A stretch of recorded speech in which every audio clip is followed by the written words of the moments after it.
In this tutorial, I'm going to walk you through the process of a workaround for the current inability to directly add audio to a page. So for example, I want to add activity directions in this content block, but my students are non-readers, or I want my students to go back and have the ability to refresh their memory of my directions, and so I want to record them.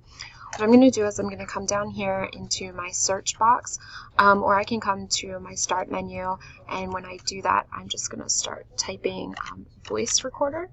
And when I start typing voice recorder, this will populate. So I'm going to turn this on, and I would just come in and I would select to start recording. It'll record. I've already recorded one, and so once I start recording, it will pick up my audio, and then when I'm finished, I'll just stop. And notice that it does come in as just plain recording. If I right click, I can rename the file. So I'll just rename.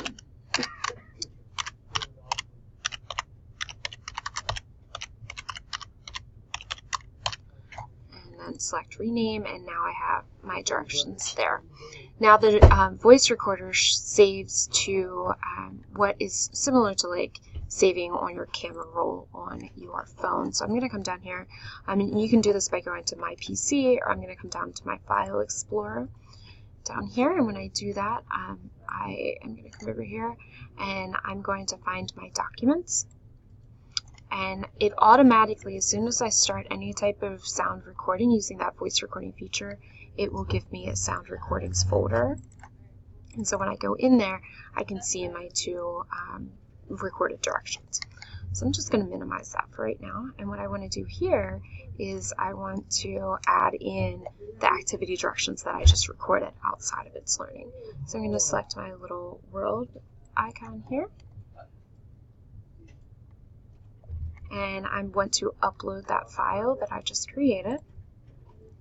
I'm going to browse for that file, and remember it was in my documents, sound recordings, and here are my activity directions. I'm going to save.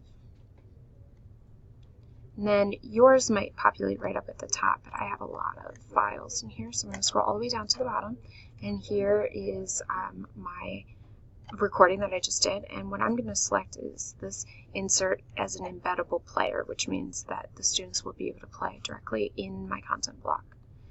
And notice that my sound recorder comes in right here. If I wanted to also type my directions or add any other content to the block, I can do so.